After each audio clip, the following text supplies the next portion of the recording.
I'm definitely overdressed with the long sleeve and the black. I feel really hot. But that's not why we're here. On to the more important question of why am I doing this video. We're going to talk about wide-angle lenses and what my beef is with the iPhone wide-angle lens.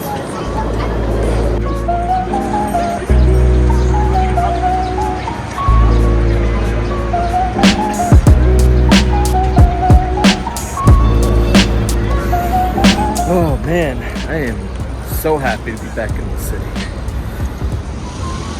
I really am. Weather has finally turned out.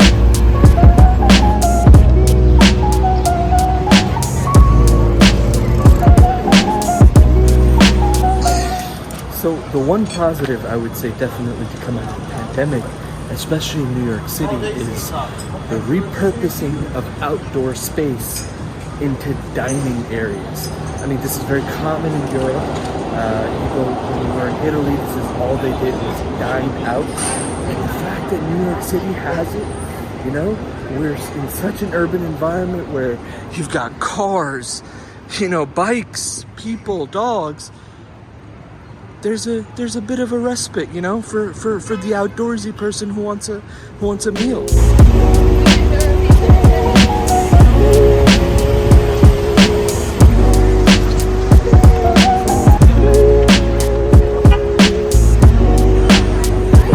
By the way, it's normal for New Yorkers to walk on a now it's crowded. Don't walk sign. We just got to make sure there's no parts.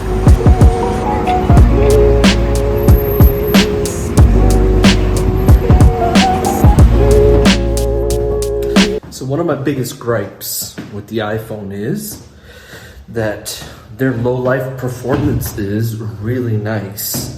When you have light in the back, right? The cameras work really well. But then let me just hold on 1 second, right? When I use the ultra wide on this, you can kind of see it gets really, really grainy. You know, God forbid you get into a dark area, you gotta, you know, it's bad.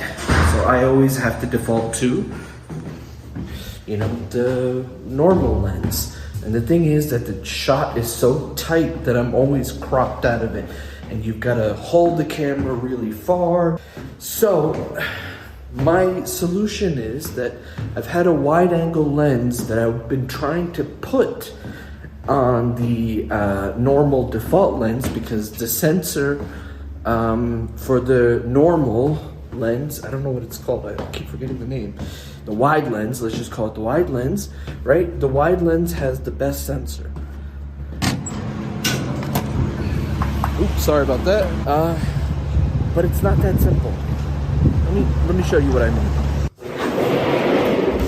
Well, what I mean by it's not that simple is that in order for me to take advantage of the wide lens that's on the iPhone plus the wide lens sensor, you've got to attach something like this.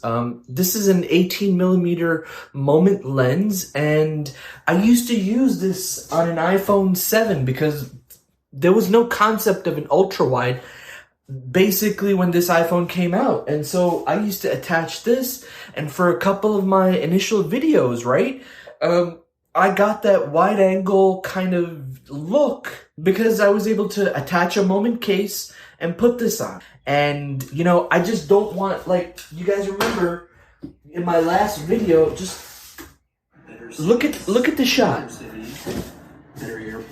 It's so grainy compared to much better. Look at that shot. You see how clear it is?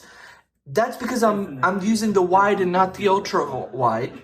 Versus something like this, right? Look at this shot. It's so bad. It's so difficult finding a proper solution where I can use old technology instead of having to go buy things.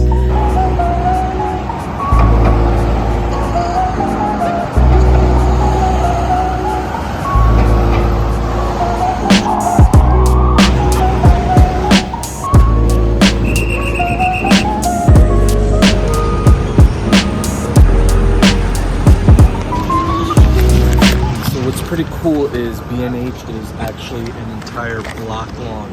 It's, you know, on West 33rd Street, in between West 33rd Street and West 44th Street. So if you ever get a chance to come to New York City and check out B&H, they've got everything you need in terms of camera, photography, cinematography, audio, video, computers. It's an excellent place. Let's go inside and grab the accessory that we need. After you.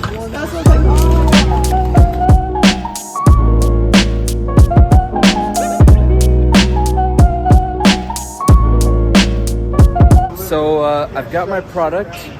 Let's get back to the house and install this thing.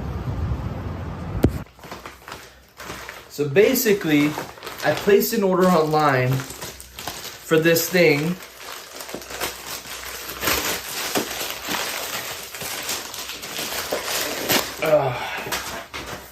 And it's called the Beast Cage, and it's actually quite heavy.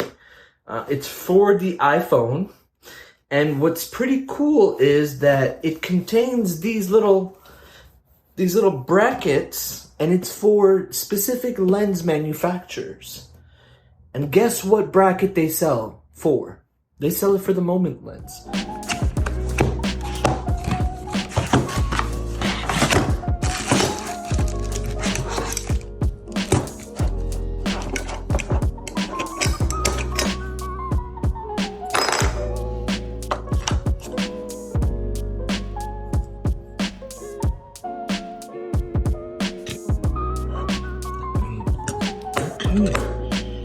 That is on there pretty tight.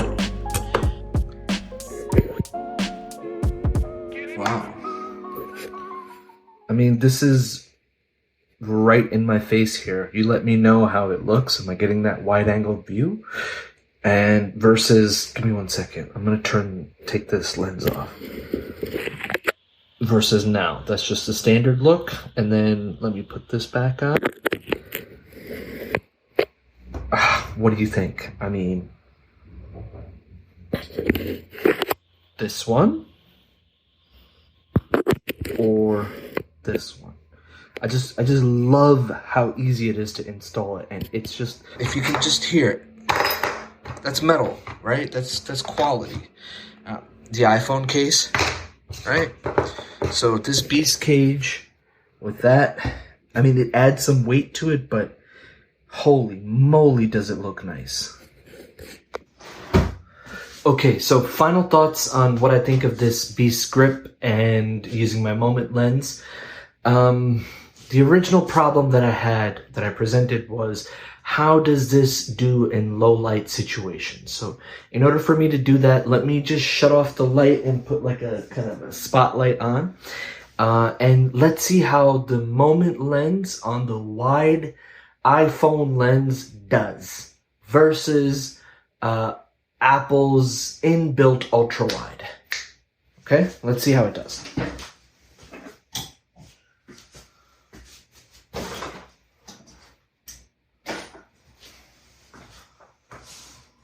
You see the difference? You see what I'm talking about? It's just so grainy. And I'm recording in 4K, right? Most of you guys are probably watching it on 1080p. But it looks like 480, you know? It looks garbage. And I'm working on perfecting the quality of my videos. And then my next project is basically to perfect the audio aspect of it. I'm still learning, right? Cinematography, but this is garbage. And I think we've done better today. Well, guys, that's it. Thank you for sticking around for this long video. I know it's been a while since I haven't posted. There's a lot of things going on in my personal life that I've been, you know, working towards. YouTube is kind of a hobby. So, you know, I'm spending all this money. I'm putting in a lot of commitment in terms of publishing content and putting content out there. So I would love if you guys, you know, hit that subscribe button on the bottom.